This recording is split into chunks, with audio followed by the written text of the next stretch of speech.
right, welcome into Surviving Paradise, the podcast that takes a sometimes serious, oftentimes humorous look at the claim by Jehovah's Witnesses that they are living in a modern day spiritual paradise. I'm your host, Stacy Bauman, former elder, ministerial servant, and a kid raised as one of Jehovah's Witnesses throughout the 70s and 80s. Warning as I do, there can be some triggering stuff discussed here, whether you're in or out of God's organization. We try to have some fun, but there's some healing, sarcasm, humor. Sometimes we get real serious. Please know it's never meant to offend. Thanks for being here. This is a special week. It's a very special week. As if the 2024 annual meeting of Jehovah's Witnesses wasn't enough cause to celebrate as we rapidly approach year 110 of the last days that never seem to end, the governing body low-key followed it up with a JW broadcast to remember in the month of October. And this just isn't any JW broadcast, I might add. This is a very special episode. This month's spiritual feast marks the 10th anniversary of when Jesus suddenly decided televangelism was a great idea. That's right. After years of not getting involved with technology, we're sitting on the 10-year anniversary of JW broadcasting, and what a gift it has been, putting faces to the names and so much more. But again, this is a party. This 10th anniversary is a big one, even for God's organization. And the 10th anniversary gift is so appropriate. We all know what it is if you've been married or in a relationship for 10 years. It's tin or aluminum. That's the 10-year anniversary gift. I know, I had to look it up. So I think it's only appropriate to celebrate this special episode of JW Broadcasting by, I don't know, perhaps reaching and putting on our tinfoil hats. Does it sound like a good idea? That's the gift after all, because, well, just like the annual meeting, this episode, overseen, of course, as they all are, by Jesus from heaven, is yet another example of how Jehovah's chariot seems to have lost a wheel. It seems to have gone off the rails, folks, off the road. I know it's becoming habitual. At least that's my observation. So in light of celebrating their 10th anniversary of online televangelism, how about we kick this anniversary off with their own comments on using technology to spread their life-saving message? This, of course, all comes to us prior to the very first episode of JW Broadcasting, which was in October 2014. How about we let them tell us how they viewed this up until the sudden change? Here is some of their comments on preaching and technology before they, started using technology themselves. From the Watchtower of 1986, November 15th, page 21, Insight on the News section. It says this, quote, TV evangelism. We all know TV's old news, folks. Everything's on the internet now. Doesn't matter. TV evangelism, God's way? If Jesus were on earth today, asserted TV evangelist Jim Bakker, he'd have to be on TV. Why television? Because according to Bakker, that would be the only way he could reach the people he loves. End quote for a moment. What a fascinating comment from Jim Bakker. Really? The same guy who controls the weather, walks on water, and created everything, he had to be on TV because it's the only way he could reach people? How about a booming voice from the clouds? Doesn't matter. Back to the quote. Like Bakker, an increasing number of fundamentalist preachers in the United States feel that television is the best medium for spreading the word of God. Yet a 1984 study showed that for the most part, TV evangelists reinforce people already committed to evangelical religion. End quote. Oh, so video and people being able to watch you really wasn't that effective, according to this quote. Interesting that they decided to do it in October 2014. But back to their own words. Watchtower of 2016, the month of May, page 8, paragraph 2. Quote, Many religious groups feel that they are preaching the gospel or good news. However, their efforts are often limited to personal testimonies, church services, or programs broadcast through the media, whether by means of television or on the internet. Others point to their charitable activities or their endeavors in the fields of medicine and education. How do these claims measure up when compared with what Jesus commanded his disciples to do? End quote. Another ironic quote from the Faithful and Discreet Slave. I'm pretty sure Jesus never commanded his disciples to have a broadcast studio and get involved in media, or for that matter, even have publications or book carts. But put it all aside, folks. Don't let your brain fire. From the Awake of 1981, March 22nd, pages 5 through 8, The Electric Church Turns On is the article, It says, this is one example of the attention-grabbing phenomenon in American religion, the electric church. Its newly attained sophistication and popularity are sending religious and political shocks through the United States. Its brightest stars are taking in more money than most large American denominations. Who are they? Where did they come from? What do they stand for? The electric church consists of TV preachers who buy their own airtime and use it to get contributions with which they buy more airtime and so on. Does any of this sound familiar? Back to the quote, of course, most TV stations are leery of selling time to a preacher who is only going to dun their viewers, so the preachers have elaborate ways of avoiding the appearance of asking for funds over the air. The problem for the electric church is, how can they reach the dedicated minority of viewers who want to watch religious programs?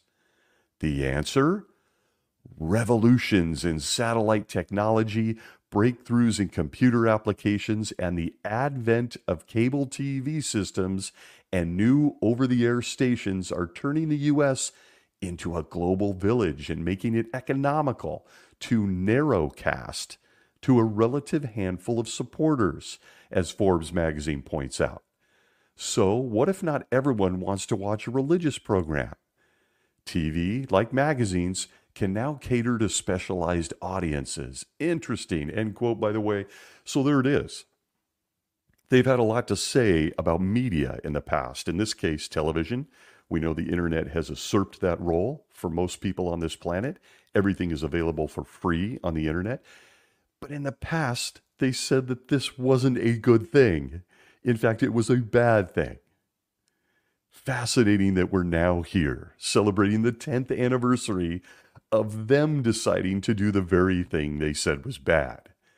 As we kick off this celebration of the October JW broadcast episode, it's easy to see that at some point Jehovah and his son changed their mind about how they communicated that they were going to kill everyone on earth that wasn't a baptized Jehovah's Witness.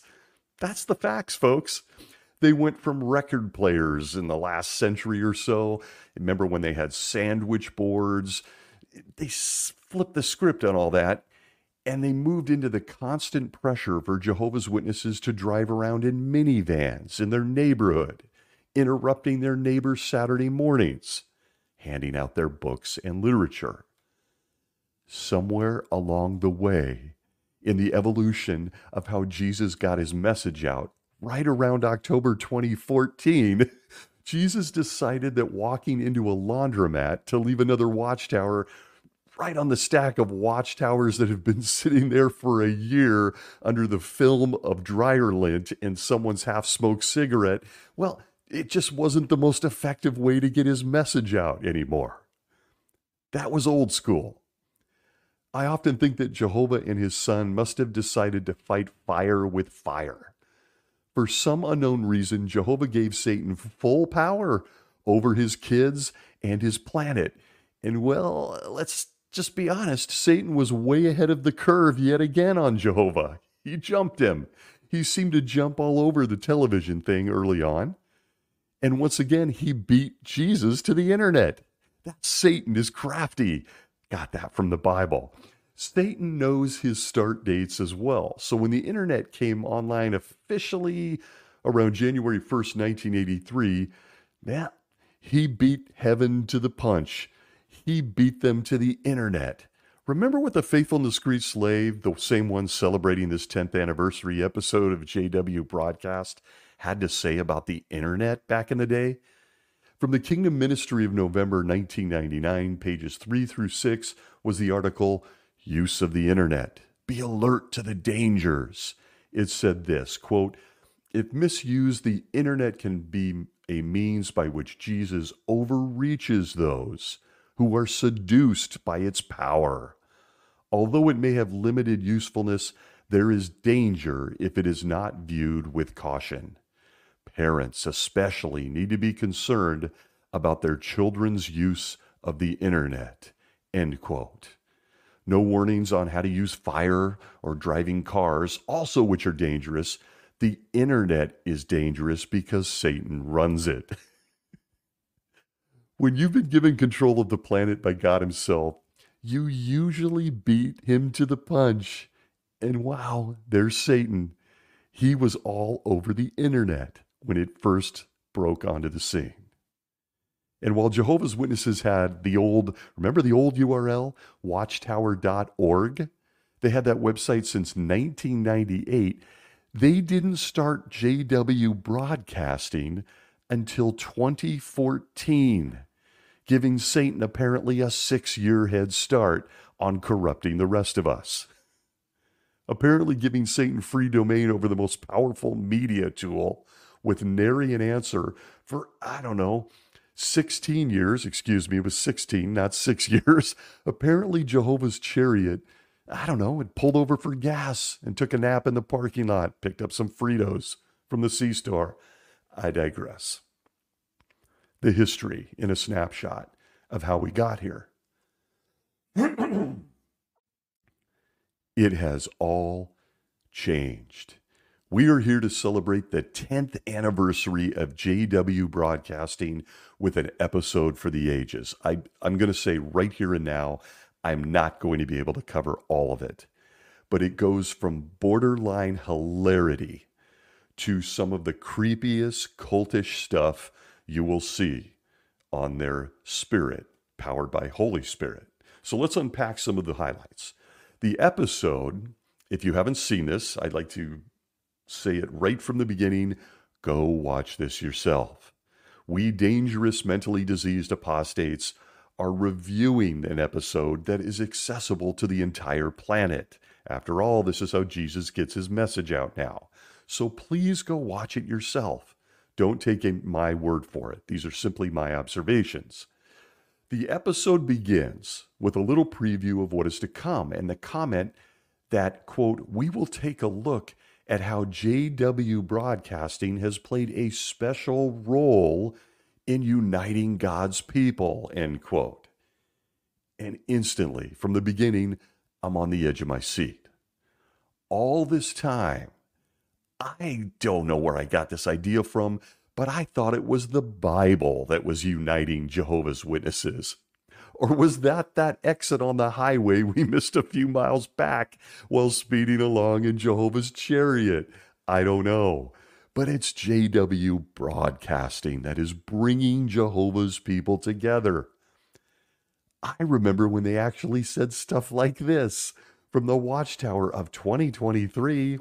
Last year? February, page 4, paragraph 8. What the Bible reveals about its author. We get, quote, our wise God continues to inform and unite his people by means of by means of the Bible. It is the source of the spiritual food that we enjoy so much. We regularly gather together at our congregation meetings, assemblies, and conventions to hear the scriptures read, explained, and discussed. The Bible thus plays a vital role in Jehovah's purpose to have his worshipers serve him shoulder to shoulder. End quote. Well, there it is. I thought it was the Bible uniting Jehovah's Witnesses. As this brother says, it's JW Broadcasting. It plays a special role, maybe not the only role, in uniting God's people. Been at it for 10 years now. Oh well, is the reaction I had. As I watched this, I realized I'd forgotten to fasten my seatbelt in the chariot, and I fell out a few miles back. But the introduction features a preview of what is to come, including a montage of an elderly man baptizing another elderly man in his hot tub. It seemed a little jarring to me when it played with the music flowing, but I instantly recognized the look of the two men. I've been there before. I'd have actually done it. Both of the guys in white t-shirts and some really, modest shorts. And let's be honest, there's a body of water. Never mind that it featured the guy and his wife naked and sipping wine in it the night before. It's a hot tub and there's water. What prevents me from getting baptized? That's how the episode starts. Go watch the montage. I wondered why the brother didn't turn on the jets during this man's baptism. I mean, come on. And wondered why he was also wearing gloves. I'm not kidding. Go watch it for yourself. He's baptizing this guy in a hot tub with gloves on. You got me. I don't know. There's always something interesting to look at and watch on JW Broadcasting. And here we are. It's a 10-year party. The host continues by telling us that part 1 features a discussion of how James and Linda, you remember them, they were the characters that are taking over JW Broadcasting dramas now. They at one point were so upset about the end not coming. She was really upset. She'd given up having children of her own. Well, now they're older. They're older in this video. That they were, had a lot to get over. And that in this video, we'll see exactly how they apply it. Then there's Iron Sharpens Iron, which is their cute little new segment on each broadcast. It's a cool series on preaching. And in this month's episode, I should say, they show us how to use the website in the ministry. I'm not kidding. How to use the website. I'm not going to go into it too deeply. Just the irony for those of us that have been around a while, that they're pointing people to a website. And if you've run into one of their book carts, you know this is true. You ask a question about the Bible to somebody standing there at the book cart, and they immediately point you to the website. I think the strategy is pretty clear at this point. And of course, all of this in this broadcast instantly triggered, at least in me, what I knew was coming. And that is the ongoing campaign to help Jehovah's Witnesses forget how they've been promising the end of this world and Armageddon, and how it would be here before the 20th century ended. And it's odd for anyone who's really thinking and paying attention, considering that we are now 24 years into the 21st century. And I say that a lot on the show, but don't dismiss it. There are generations of people who never thought we'd be here right now. And they just gloss over it as if they haven't been teaching this for the better part of over a century. And once I saw James and Linda, the new characters in the video, I knew that they're catching flack from the old timers. I know that the governing body is hearing about this, especially Gen X and older. What the hell are we still doing here is likely the question. I'm getting old now. I have grandkids. I have little to no retirement. I've been washing windows or driving a bus for my entire life, thinking I'd soon be in paradise. I haven't claimed a mansion. I haven't pet my own giraffe. And I haven't had Noah over to the house for dinner to try my family's fruit salad recipe. None of it's happened. Nope, not yet. So in this broadcast, it is once again time to remind them not to access the Watchtower Library online that still features all of these claims that the end would have already happened before the last century ended. But here we are, and it's a party because it's 10 years of this stuff. And how about a JW Broadcasting episode with a drama, shaming people for asking why the end they claim was coming has never shown up?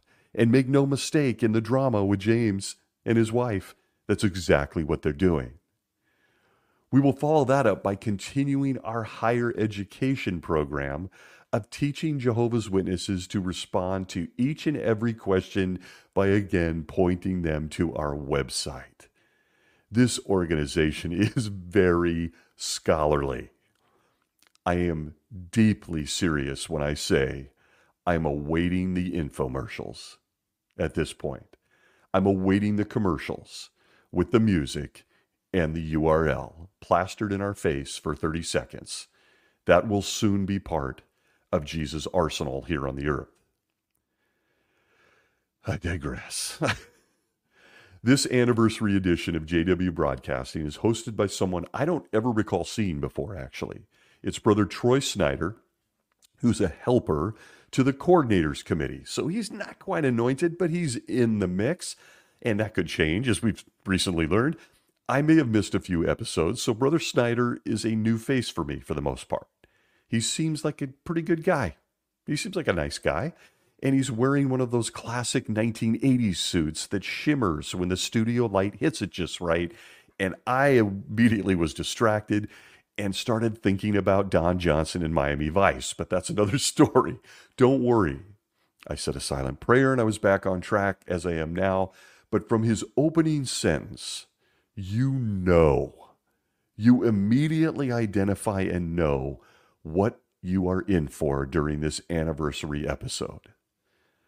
Brother Snyder says, quote, "When I first began serving at Bethel, I would call home to speak with my family. And my mother would always ask, 'Have they told you when the date of Armageddon is?' Though she was being humorous and didn't expect an answer, her question reveals what we all long for, Jehovah's promised new world." End quote. And Brother Snyder sets the stage. I gently banged my head on the desk. I have personal bad news for Brother Snyder and also his mother. In case you missed it during this chariot ride, this organization has already given several dates for Armageddon. How did she not know this? He. I would love to talk about every time they've done this, but apparently Brother Snyder and his mother, who appears to be old enough to know this, he looks older, she's got to be very elderly. They should remember the last time they gave us dates for Armageddon. They like to crack this joke a lot. And apparently they seem ignorant to the fact that they've done that many, many times. The most recent example, at least for me, was 1975. How about a few reminders for Brother Snyder and his mom during his introduction? From The Life Everlasting and Freedom of the Sons of God, 1966, pages 26 through 30, we get this, quote, "According to this trustworthy Bible chronology, 6,000 years from man's creation will end in 1975. How appropriate it would be for Jehovah God to make of this coming seventh period of 1,000 years a Sabbath period. It would not be by mere chance or accident, but would be according to the loving purpose of Jehovah." End quote. Nothing like throwing it out there and hoping no one notices. I don't know. I wasn't yet born for that one, but I was the next year. So when they crack this joke about, "Have they given you a date for Armageddon yet, son?" Folks, they've been doing that we're in the 3rd century of them doing that. From the Awake of 1966, October 8th, pages 19 through 20, quote, "In what year, then, would the first 6,000 years of man's existence and also the first 6,000 years of God's rest day come to an end?" The year 1975. It means that within a relatively few years, we will witness the fulfillment of the remaining prophecies that have to do with the time of the end. End quote. Brother Snyder's mom, did you not read this? Did you not know of this? Here's a few more from the Watchtower of 1967, April 15th, page 243, quote, "The danger of sudden death is staring you in the face. That is exactly the case with the warning that we speak of here. And there are reasons why it can truly be said to be the most urgent warning ever given. It has to come within the generation that has already seen 2 world wars, and it is only a few short years ahead of us." End quote, Watchtower, April 67. Brother Snyder's mom. They've already been giving you the dates for Armageddon. If you missed that one, and here's one I was alive for, and it was right after my birthday. Pretty fun. The Watchtower of August 15th, 1968, page 488. They tell us, that being the faithful slave, quote, "Do we know that the 7th year from now will conclude the 6,000th year since Adam was created? And if we live to that year, 1975, what should we expect to happen?" End quote.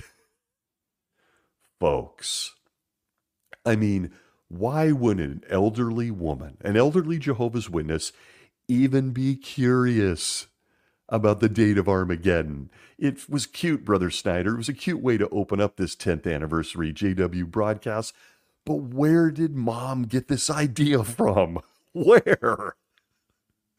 Well, folks, we're about to find out that despite a century of predicting the date for Armageddon, Jehovah's Witnesses need to stop asking about it, or holding the guys telling them at every congregation meeting and convention and JW broadcast, telling them to warn their neighbors about it and hang on for dear life as they predict the date multiple times. They want Jehovah's Witnesses via this broadcast messaging to stop doing that. And we aren't pulling Toni Morris out of retirement, in this case, to blow out matches. Nope. We have a more subtle way of getting the message across, with a modern drama showing older Jehovah's Witnesses telling younger Jehovah's Witnesses to stop asking about it. You see, this is how it works when you're messing with people's brains. We want you to stop talking about it, but, oh, by the way, keep talking about it. Not kidding. The entire purpose of a Jehovah's Witness is to be out preaching and talking about that date that they don't want them to be talking about anymore. Does that make sense to you? How you feeling? Are you getting dizzy? Are you getting car sick? Or should I say chariot sick? As the organization bounces along, speeding towards a date they don't want us to talk about.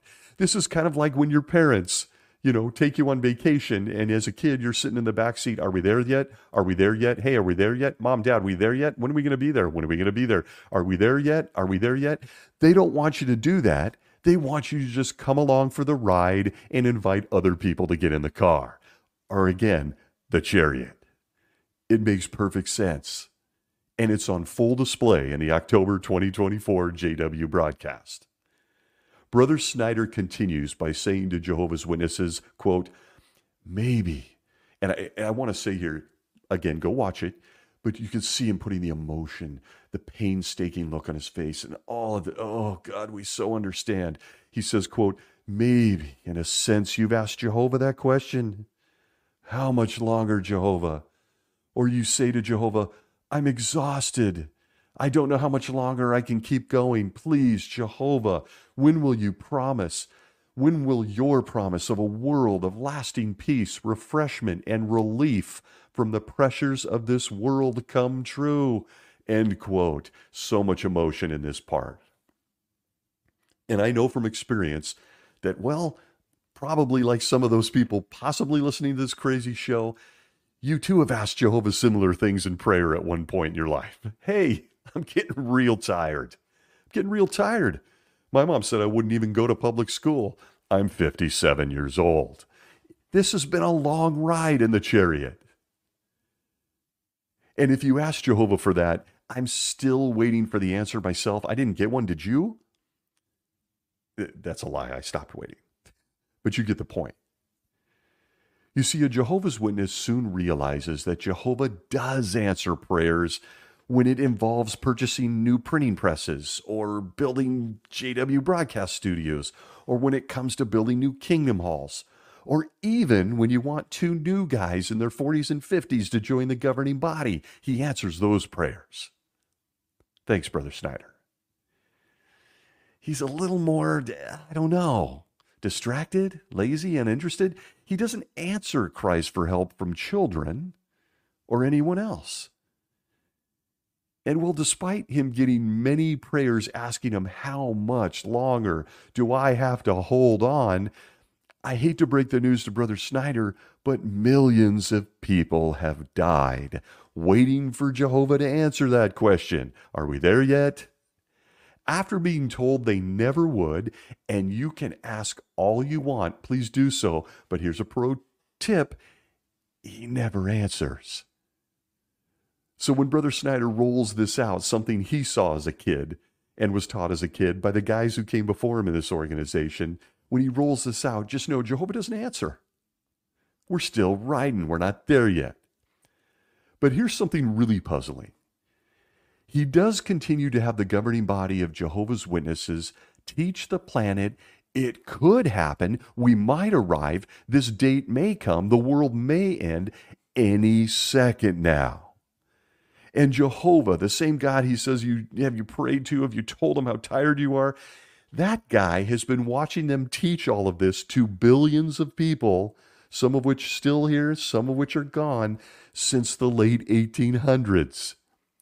He even watches when they teach billions of people things that aren't even true. He allows them to teach them things that aren't true. Isn't that interesting? They go from old light to new light. You see a past episode. But thanks, Brother Snyder. You seem to empathize with our situation. In fact, let's be fair to you. You're in the same situation. I'm guessing you too have hung your life's dreams. You gave up your youth, everything, because you got into that chariot on the drive to paradise. You gave it all up so you too could live in paradise. Maybe you had the dreams of arm wrestling Samson, or maybe telling Noah, it's so much easier to wrangle animals in paradise, Noah. It's a piece of cake now. We even share the same taste in food with the animals. We all eat plants. Who knows? Who knows what Brother Snyder has given up and what he's thinking? But at this point in the JW broadcast, you can see and sense his emotion, whether it's fake or real. Based on his age, I'd say, it lives in him a little bit. Even more interesting to me is that Brother Snyder knows we can ask Jehovah for anything. He won't answer, even if you're a child in a dangerous situation, but he does let us ask anything we want. I mean, that's kind of a thing, right? And well, I don't think the same could be said for his guys here on earth, the governing body. Take a look at the message in this broadcast. Stop asking. Stop. There's a reason they rolled this out, folks. My generation and older are asking questions. And if you start asking too many questions, you risk losing everything, including your family, your past, and all the time sunk into this organization. In fact, many people ask Jehovah about that thing called shunning. Same result, no answer. So needless to say, we just nod along with anything the governing body says these days. Millions, I would guess, will watch this 10th anniversary JW broadcast, where he very vehemently, in a soft tone, is encouraging Jehovah's Witnesses to stop asking when we're there. Brother Snyder continues, with this quote, we all likely feel this way from time to time. What can help us not give up, not give out in our spiritual battle? Note the words of Jesus at Mark 13:29, end quote. I'm going to read it for you. It says, of the New World Translation, quote, likewise also you, when you see these things happening, know that he is near at the doors, end quote. And in that small sentence, let's watch what the governing body by means of Brother Troy Snyder tell us it all means. He says, quote, what things will we see happening? Prophecy being fulfilled. When we recognize Bible prophecies being fulfilled before our eyes, our faith is fortified. We see the end is imminent. We recognize that we are almost done. That helps us not give out. End quote from Brother Troy Snyder. I don't know how to tell this guy, Brother Snyder. First, do you notice the language they use? You see it. You feel it. You're almost done. They dictate what you see, how you think, how you feel. You see this, folks. He's telling us, not asking us. But how long have you been doing this, Brother Snyder? How long have you personally been doing this? That's what crossed my mind as I watched. He looks like he's in his mid-50s, I'd guess. And I dug around on him, and it looks like he used to rub elbows on the coordinators committee with the illustrious former King Tony Morris. He now works closely with current King Mark Sanderson, and he is heavily involved in new construction projects. Thank you, Brother Snyder. I couldn't find, however, how long he's been doing this. But he assures us, you and I, that the end is imminent and that we're almost done and that we can see it, which is odd. Why are you giving this talk if I can so easily see it? He says it's because prophecies are being fulfilled. I immediately relaxed because, well, any Jehovah's Witness knows how true this is. It's so true. We've had it drummed into our brains. In fact, I immediately smiled because, to be honest with you, I've heard all this before a few billion times. The leadership of Jehovah's Witnesses has kindly always taken the time to remind the rest of us that it's all these fulfilled prophecies that we see that prove we're almost done, as he says.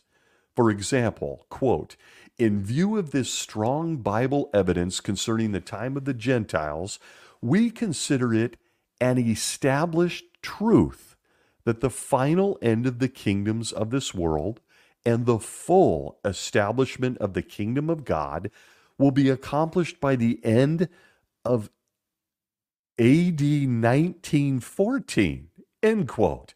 What? Wait, that reminder didn't come from Brother Snyder or the current governing body.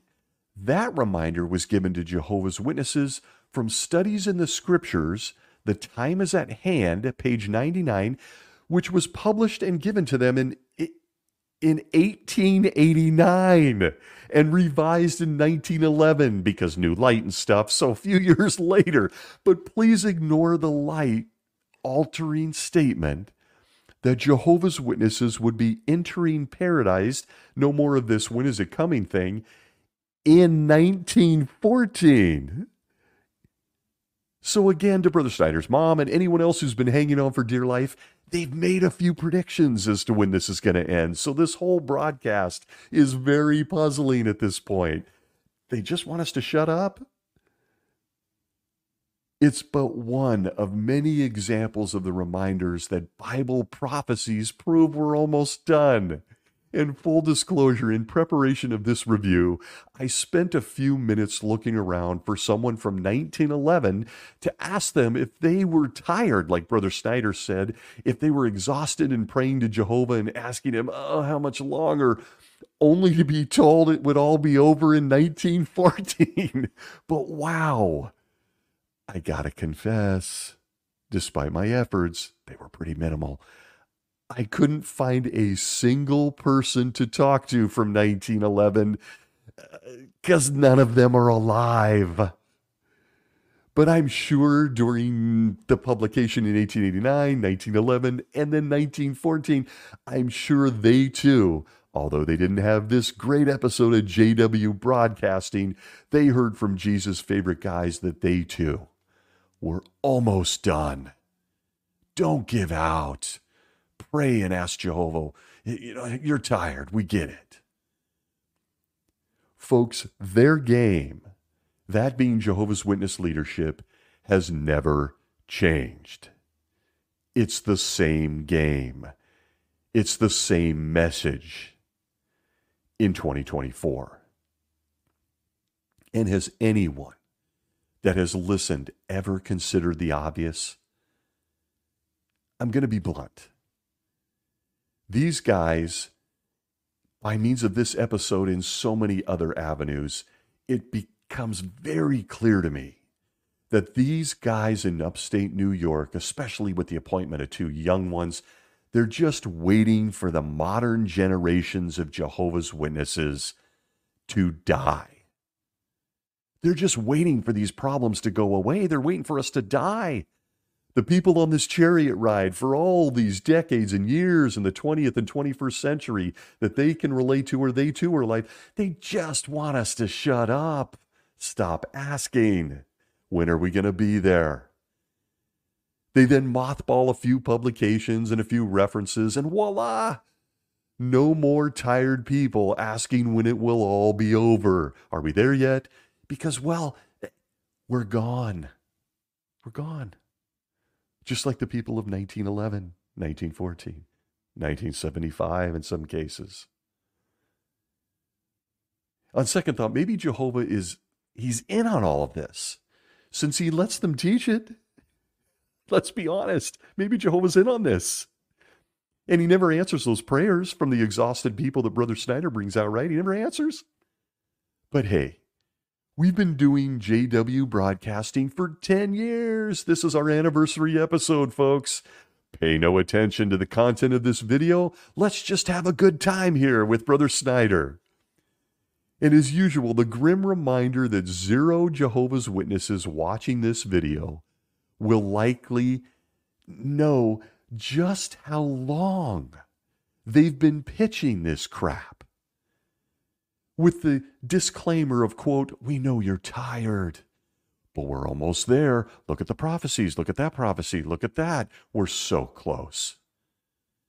Most Jehovah's Witnesses will never stop to think how long they've been pitching this shit.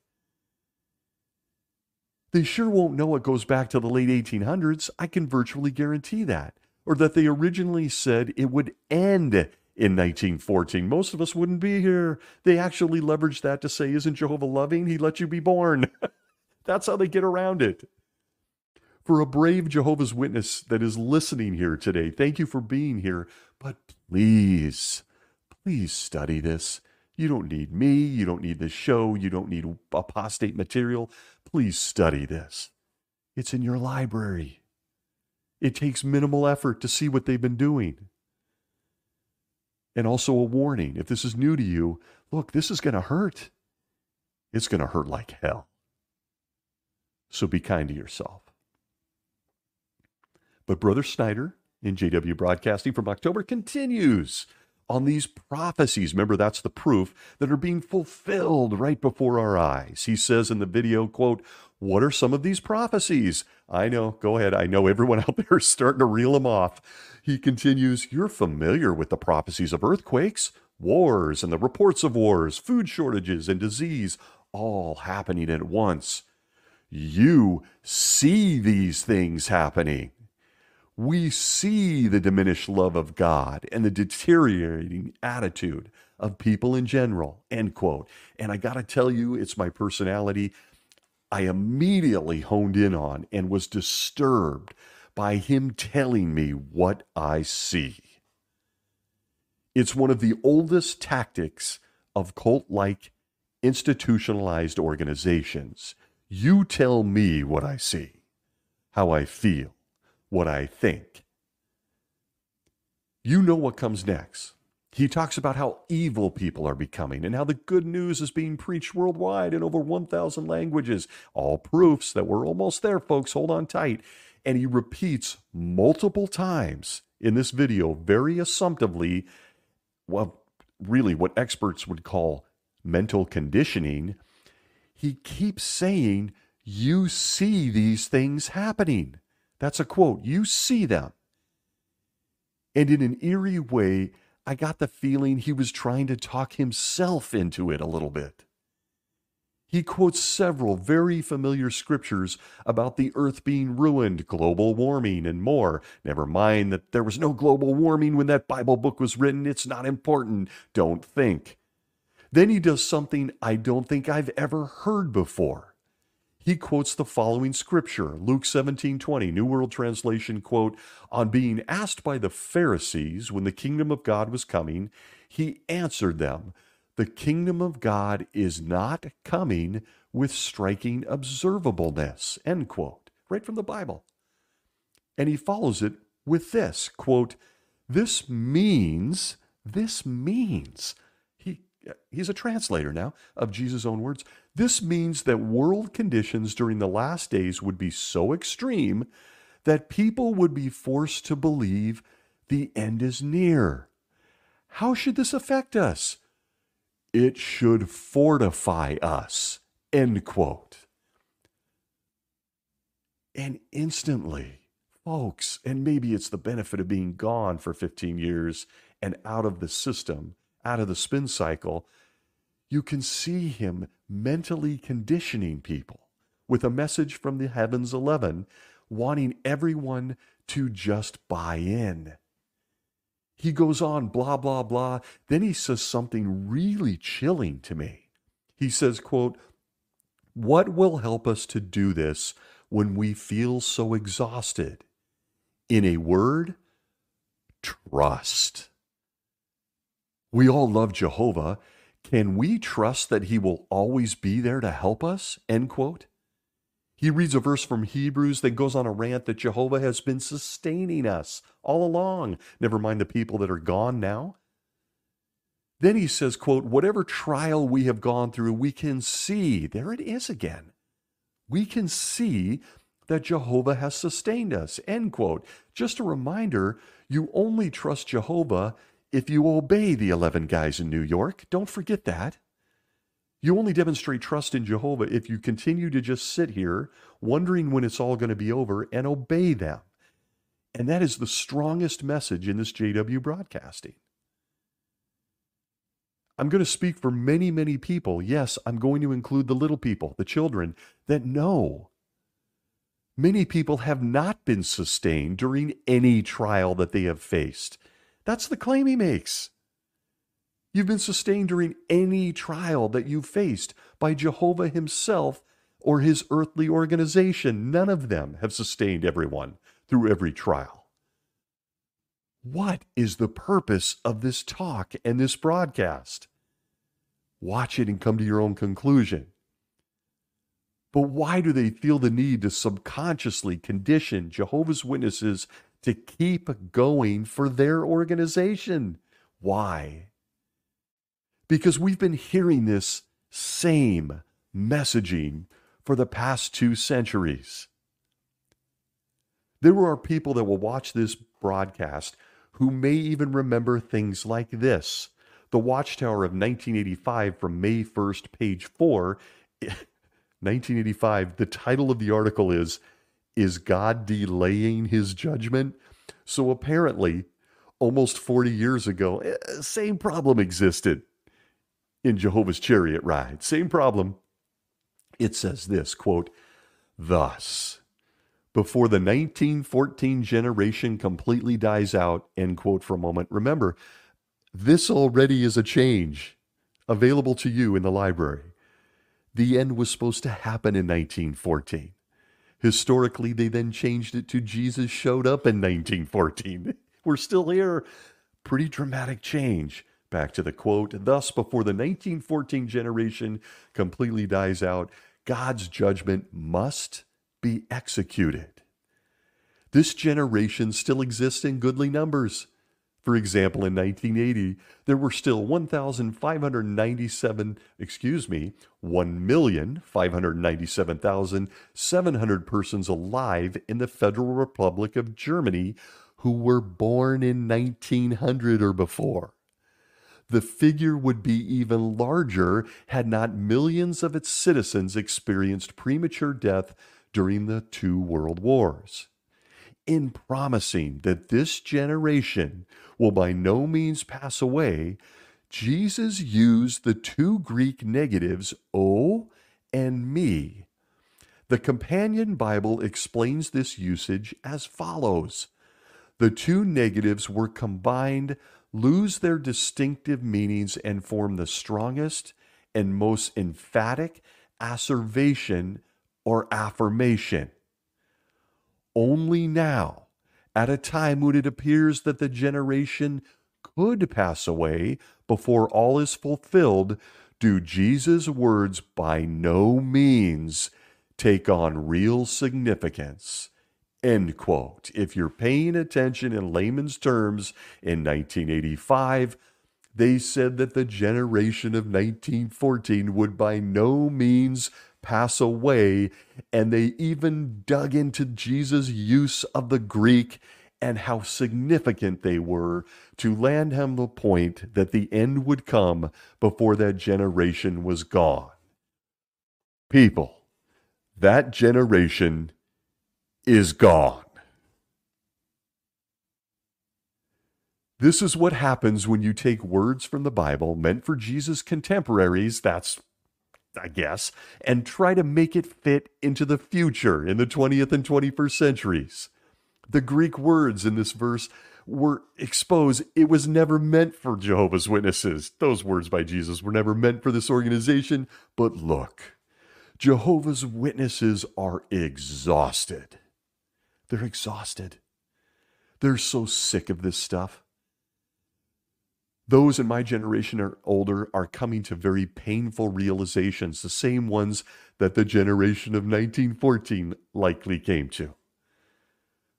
Brother Snyder gives Jehovah's Witnesses, as he continues in this talk, 3 things to consider. I'm not going to cover them in the interest of time, but you recognize the format if you've been a witness. 3 bullet points and a few minutes trying to apply how the man Job is just like a modern Jehovah's Witness. Go watch.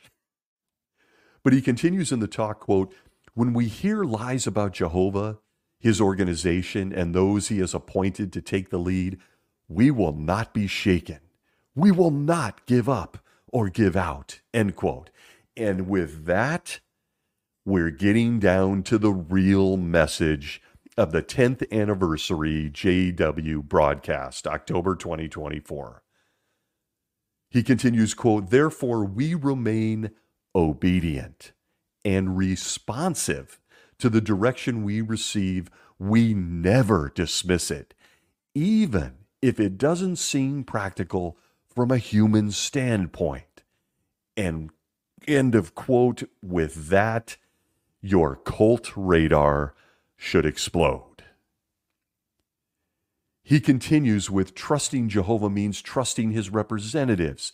And once again, he repeats that Jehovah's Witnesses must be obedient to the governing body, even if it doesn't seem practical from a human standpoint. You see the table over there? You see all those cups of Kool-Aid? Drink it. He goes on for several minutes about obedience to Heaven's 11 in upstate New York and how it's all going to strengthen us if we've been fighting to keep going. He even says, quote, the end is clearly in sight. We don't want to give up now, end quote. Clearly. The end has been clearly in sight since the late 1800s. Just ask someone that was there then. Whoops, we can't. They're gone. But obey the governing body and, quote, be responsive. And he, in very chilling matter, all with a soft voice and a warm look on his face, he immediately turns his attention to young people and pleads with them to not give up. Don't give up. that they're so close and that they too can see all of this happening with their own eyes. I got the sickest feeling in my stomach watching this. Nothing new here. Same shtick. I heard it when I was going through puberty. Gen Xers are watching this now with their own kids and even their grandkids. But the end is clearly in sight. Unless, of course, Jesus decides to move the ball again and make generations overlap on top of over generations, and he actually reopens applications for heavenly life and more. Isn't it all so clear if you're a Jehovah's Witness? They then go on to show reenacted moments from past broadcasts, and it's just nauseating. But after the montage of past videos, those of the past and what was your favorite, Brother Snyder continues the anniversary celebration episode by saying, quote, "Can you believe it's been 10 years since JW Broadcasting began? That's 120 monthly programs. These programs have unified and strengthened Jehovah's organization," end quote. But I got to tell you personally, I have to disagree. I believe that this online televangelism, I think it may have actually hurt the organization. It put faces to the names. And it really, for my generation, wiped out all the mystery as to who really runs the organization of Jehovah's Witnesses. Without JW Broadcasting, we never would have known about Tony Morris blowing out matches, or Stephen Lett's bizarre personality and bizarre hate for kids, homosexuals, his facial expressions, or that Jeffrey Jackson can lie on camera. We wouldn't know any of this. But he goes on to ask, quote, "Have you ever watched the news and thought, is this it? Is this the beginning of the Great Tribulation?" End quote. Brother Snyder. Jehovah's Witnesses have been doing that going on their 3rd century now. Yeah.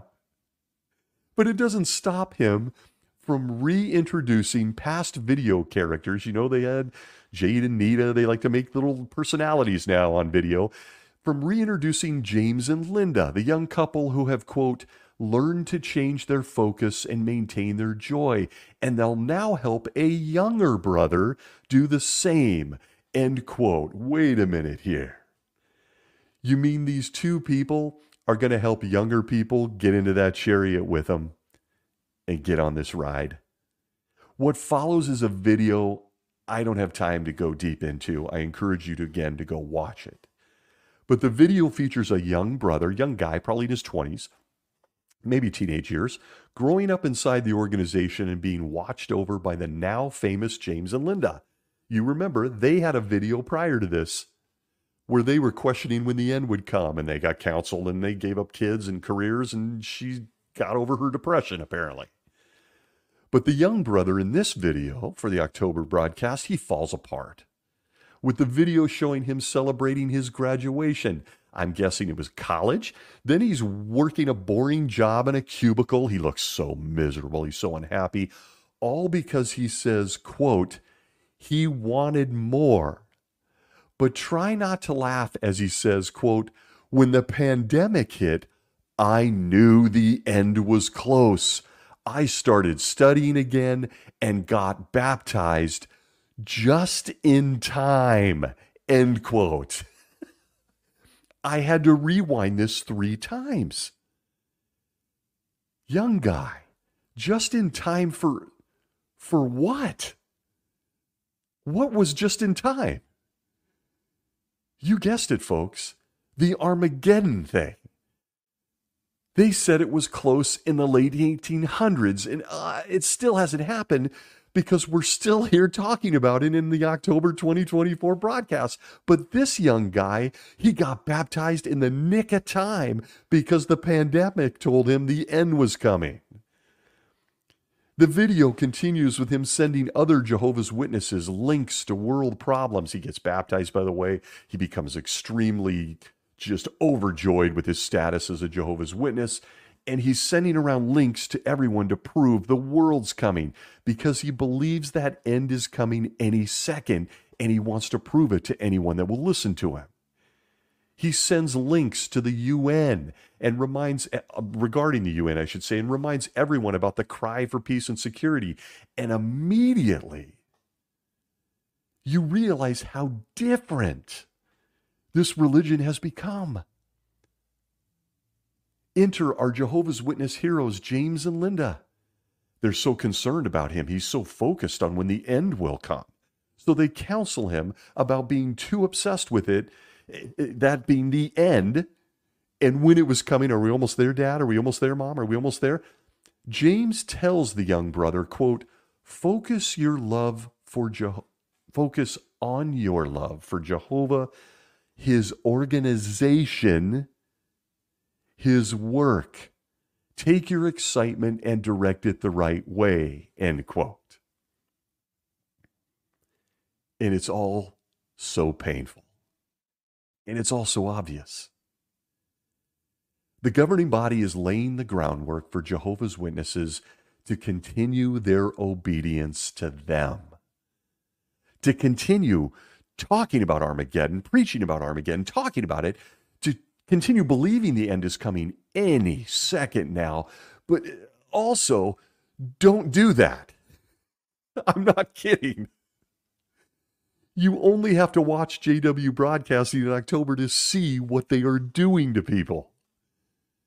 This young man is getting counseled in the video for doing exactly what Brother Snyder was telling Jehovah's Witnesses to do in this same video just minutes ago.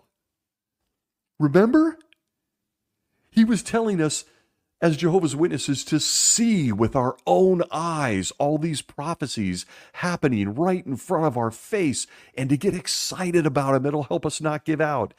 But now, moments later in the same October broadcast, when you start talking about how excited you are that the end's coming and sending links to people and telling them they got to be ready for Armageddon and believing it'll be here any second, well, listen, calm down, brother, calm down.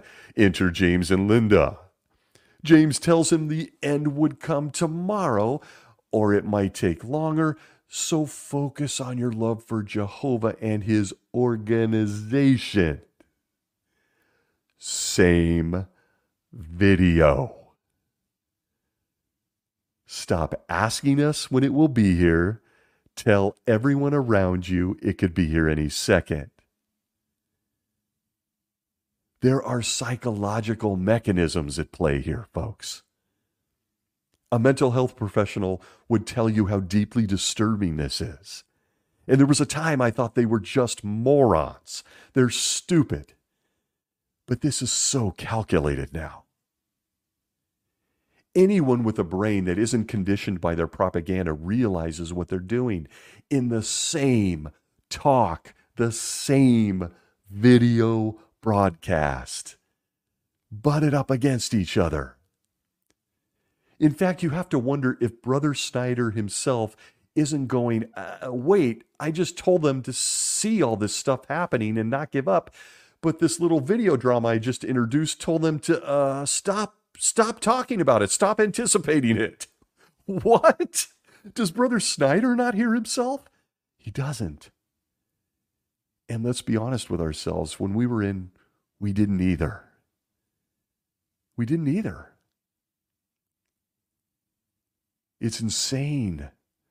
And I make a lot of jokes on this show because I have to stay sane, but this is playing out in the October 2024 broadcast right before your eyes. But more importantly, pay close attention to what the governing body is doing during this entire video.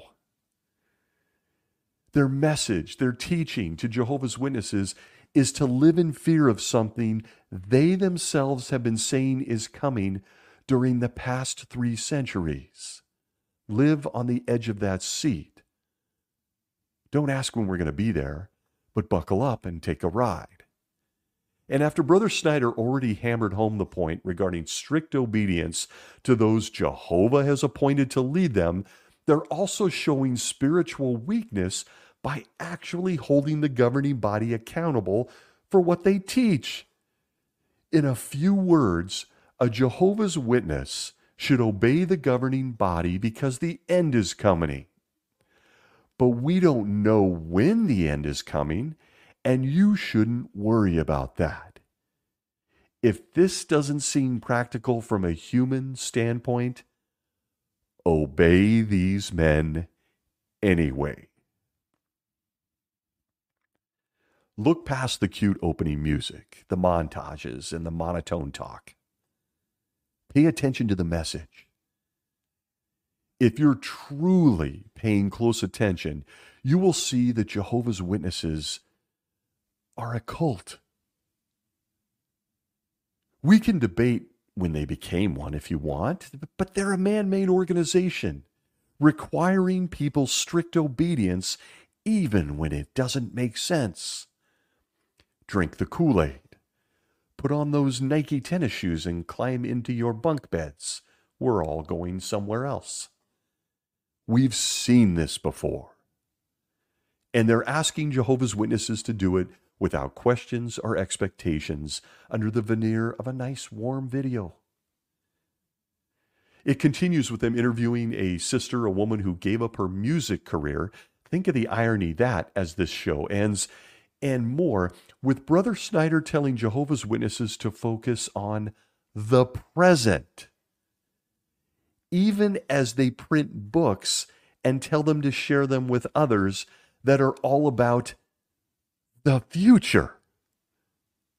A paradise, but focus on the present. One brother comes on camera to discuss spiritual tools, and this is in the Iron Sharpens Iron segment. I'm not going to get into it, but he says the following, quote, JW.org, it's special because of a powerful search engine. It's the first place people search for information, end quote. Yes, yes, yes, a million times yes. I can confirm this. And if you're a Jehovah's Witness listening, please take advantage of the only website fueled by Holy Spirit before they eventually start to censor it. Because I have no doubt it's getting scrubbed any day now.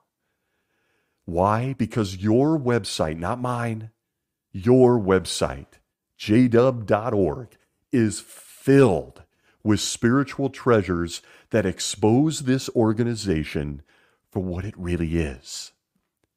I've covered this in the past. See a past episode. I felt bad for the brother who did this part, as he drones on and on for minutes, teaching Jehovah's Witnesses how to use a search bar. What? He might just ask a 10-year-old in one of his congregations. They are very adept at using a search bar, but he needs to tell us how to do it in this 10th anniversary episode. There is so much more I could cover, but that's the stuff that stood out to me. So let's now, as we close, move on to the fun during this 10-year anniversary episode of Jehovah's Witness Broadcasting. Brother Snyder gets one of the greatest privileges in the history of Jehovah's Witnesses. That's my opinion. What? You're like, what? He does? Did he announce a new book? He certainly didn't announce Armageddon. His mom was asking. Nope. I'm certain this is a first in God's organization. Nothing prepared me personally for the inspired spiritual feast that closed out the 10-year anniversary episode of JW Broadcasting. In a move no one but 11 Spirit-anointed men could see coming, Jesus inspired the crew in upstate New York to channel his Holy Spirit by tapping into their inner hee-haw and producing a country rock music video. I can't do it justice in this medium. You must go watch this. I bet Brother Snyder feels very special. This is probably on par with that time Judge Joe Rutherford released the book, Millions Now Living Will Never Die. They're dead, but pay no attention to that. Brother Snyder continues towards the end of the episode to say, quote, "This month's music video shows how small acts of kindness can blossom into something unexpected," end quote. And I gotta tell you, you're not kidding. I never expected to see Jesus organization endorsing blue jeans, flannel shirts, cowboy hats, or late night concerts. But this video features them all. Here we are. Move over Garth Brooks, Tim McGraw, and the rest, the happiest people on earth, are now preaching this life-saving message to people with country music videos. I'm not kidding. I think I've watched it 20 times. Every time I laugh just as hard. I don't know if I've ever laughed as hard at anything this organization has put out. And that even includes the former music video, who can forget the classic "If You Could See What I See" music video. A video still found on the website and a song sung to us by a book cart. The book cart sings to us. Who can forget the opening Disney-like lyrics where it said, quote, "I'm just a cart made up of bits and pieces, a frame, a handle, and some wheels. But I'm a cart that helps to give a witness. What is that like? Let me tell you how it feels. I've got wheels, I've got racks, I've got books, I've got tracks." Those are the lyrics. It's on the website. All brought to you by a brother who's a singing book cart who, I gotta believe, gave up on his dream of being the voice of a Disney cartoon character, because that's how he sings it. Oh, but let me tell you, that one was a classic, had me laughing. But this one, the October 2024 country music video, is next level. Seeing and listening is a must. If you have no homework assignment, please make this one. You will find it on the website under the October broadcast at 5502 of the episode. I cannot do it justice here. Put on your cowboy boots and flannel and bust out that cowboy hat, because all the brothers and sisters featured in the video are wearing the gear and crowding the stage as a brother in their congregation serves up some grassroots country that features lyrics talking about keeping the storms out of range, broken hearts, and how it's never easy to go against the tide in a world torn apart. Those are some of the lyrics. It features a really nasty little guitar solo, followed by lyrics about sharing the good news door to door, even as they hear, quote, "a lion roar." The words rhyme perfectly. It's the stuff Grammys are made of. It's incredible. Guess who the lion is, by the way? We all know the scripture. Thanks, Peter. I was waiting as I watched this for lines about hound dogs, beer, or my pickup. Never happens. It's all about a new world to come. So grab your banjos. Jesus has a message. But in between, there are shots of a worldly cowboy male who seems to be running into Jehovah's Witnesses everywhere he goes. He almost witnesses road rage at the school, but nope. He's impressed when he gets out of his pickup and looks in the woman's car to see that she ignored the bad guy in the road rage. And would you look at that? There's a JW book cart in her back seat. Well, that's curious. Then he goes to work fixing a machine, only to witness a boss yelling at one of his employees, who responds with kindness. And he looks down at the table. Would you look at that? The guy who acted so nice, he's studying his watchtower and his Bible while he eats an apple for lunch. He's getting ready for paradise, fruit diet. Then, in a coincidence you won't see anywhere else, it turns out he has a son who is playing some hoops, some basketball, almost gets into a fight, but another kind kid, who just happens to be the son of the employee who was getting yelled at earlier in the video, that young kid breaks up the fight. What a kind guy.